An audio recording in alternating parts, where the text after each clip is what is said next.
Welcome to Hawksong Weaving. My name is Took. I'm a disabled weaver who works exclusively with secondhand yarn, and today I'm working on a commission piece for an orange storage bag. Come see how it turns out. Life takes odd turns, but even tattered and worn yarn still has value. Tired joints and health flares don't have to stop the journey. Welcome to Hawksong Weaving, where all our paths are a little bit warped. I love working on commission pieces. This particular storage bag was commissioned by my partner as a birthday gift for a friend of theirs. My instructions were to go very orange, at least with the fabric. So I gathered the orange yarn from my yarn stash, took a picture of the yarn that I thought would go well together, showed it to her, and got the green light. Then I wove the yarn into what I call a weaving blank, aka a hand-woven strip of fabric that has yet to be turned into a finished project. My weaving blanks can be turned into bags like this one, rugs, shawls, scented sachets. The possibilities are endless. I made sure that the sewing machine settings were set to a close zigzag stitch, put in red thread, and then found the center of the woven blank and sewed 2 zigzag rows down the center. This creates a stable ditch for me to cut through.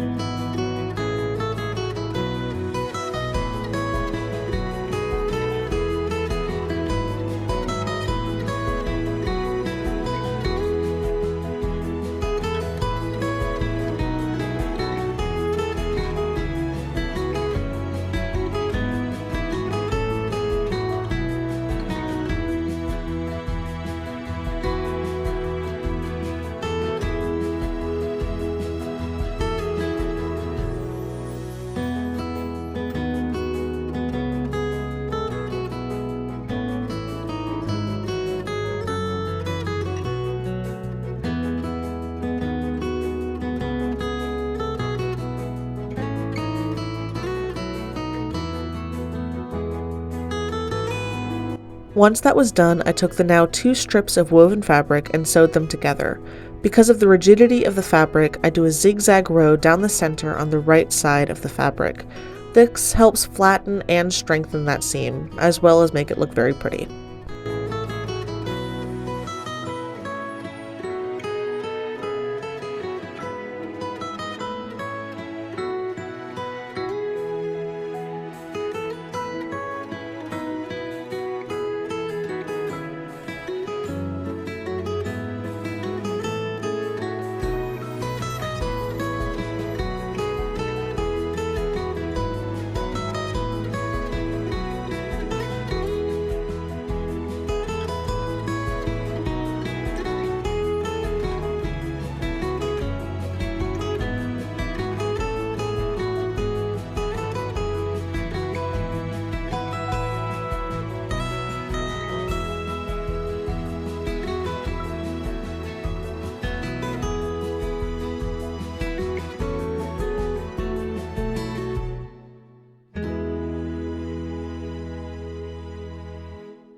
I'd like to thank you for watching. If you'd like to support my work, some free ways to do that are to like, subscribe or follow, and share.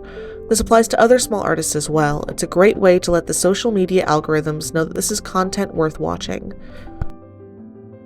If you'd like to support me financially, per viewer request, there's a Buy Me a Coffee linked below, along with the link to the Hawksong Weaving Square site, where you can purchase unique woven products, and order commissioned works like this one. I also now have a Patreon that's linked below as well. There are currently 4 actual tiers and 1 very silly tier. These tiers include early access to videos, a weekly post of Life of the HR and OSHA Cats, a Kvetchy diary, being able to vote on projects, a first dibs group for projects featured in videos, and fun snail mail. The actual tiers range from $2, $5, $10, and $15. The 5th tier is absolutely a joke, but just in case, in this economy, I won't say no. For $1,000 a month, you can tell me that I'm not actually disabled, I'm just lazy, and to try whatever yoga, juice cleanse, snake oil nonsense fixed your cousin. I'm absolutely open to other ideas for Patreon, please feel free to comment them.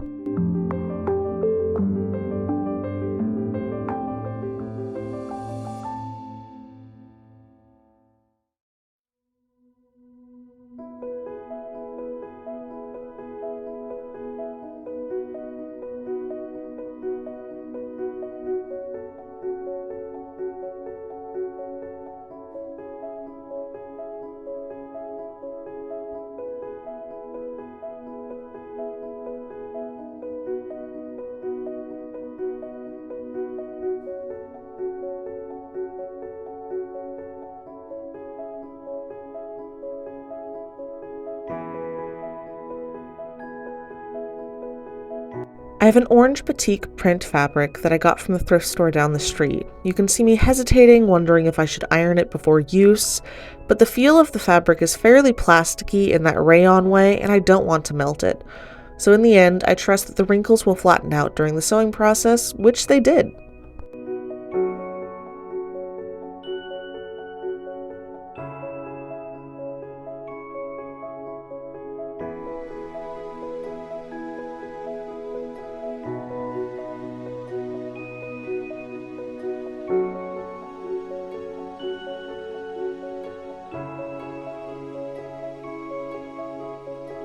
I measure how wide I want this commissioned bag to be based on the bag my partner picked up and showed me as a sample, cut the orange fabric, and got it ready to sew, both as a lining, a stabilizer, and a way around trying to do pretty hems with hand-woven thick fabric.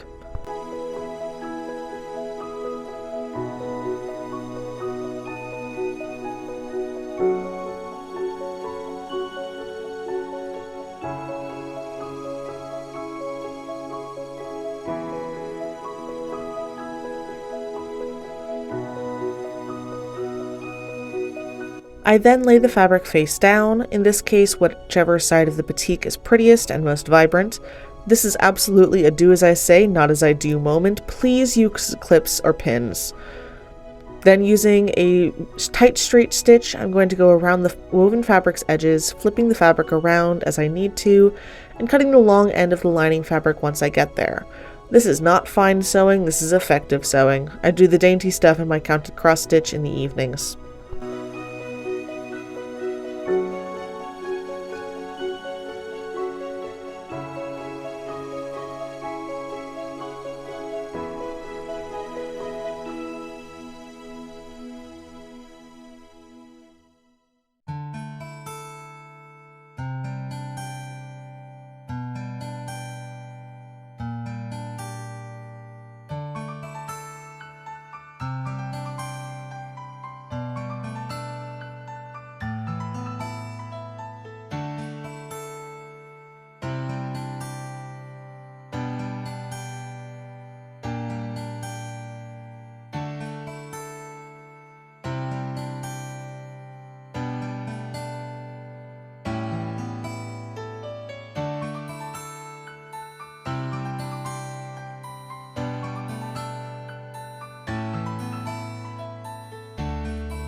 Now that I'm coming around the corner, it becomes clear why I started at the point that I did, as I've left an opening to flip the bag right side out. Now, rather than cut the weaving blank at this point, because you'll note that it's not stabilized on the other side, I'm instead going to place the lining fabric next to it and repeat the whole process.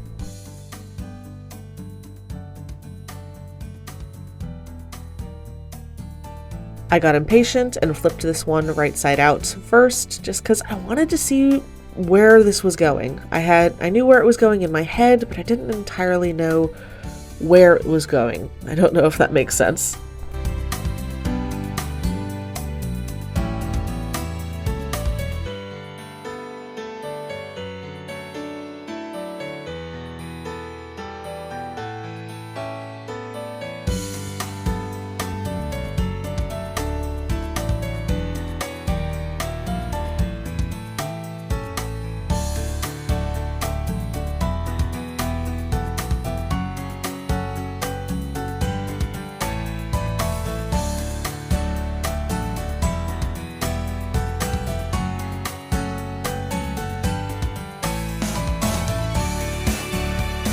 I kept going down the woven fabric, sewing, cutting, until I didn't have enough to make another snap button bag. Then I used the remaining odd end to sew up a few scrappy scented sachet blanks. Given the color of this fabric, these will likely be used for the pumpkin spice sachets that sell really well in the autumn.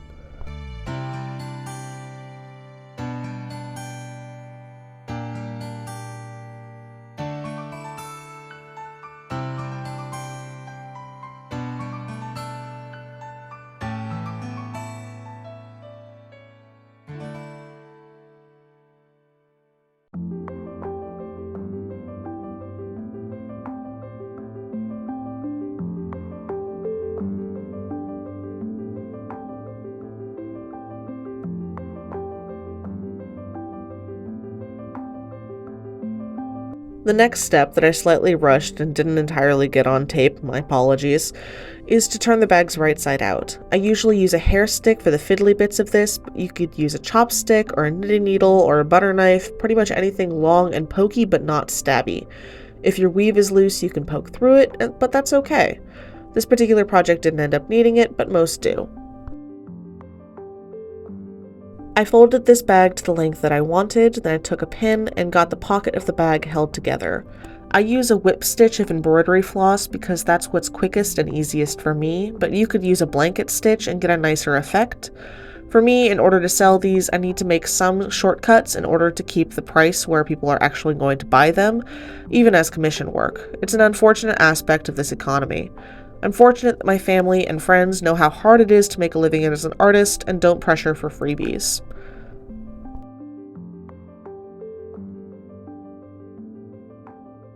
I whip stitch all around the edges, tucking the knots into the woven fabric as I need to add more floss. It's not worth it to measure out the entire length of floss you'll need for this project all at once. Even this length causes some snarls and tangles that have to be dealt with.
For the snap button, I fold down the flap, eye the center, and sew the inning part of the snap button down, making sure to catch the lining fabric as well as the woven fabric with my needle.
For a flat button with holes, I'll start the knotted thread on the lining side of the flap, where it will be hidden underneath the outie part of the snap button.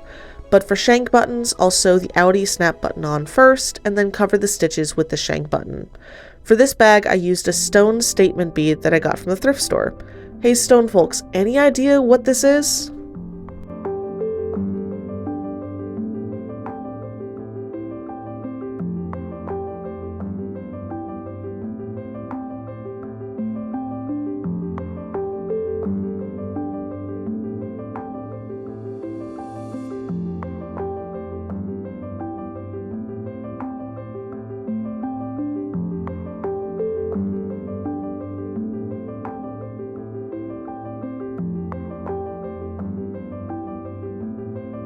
With the snap button and stone bead sewn on, it's time to sew the individual pockets because this is going to be an art storage bag. I've had these unravel on me before, so I'm careful to do a reverse stitch to make sure that it's truly secure at the ends. I don't have a set number of pockets to make, so I'll go with what looks best for the piece.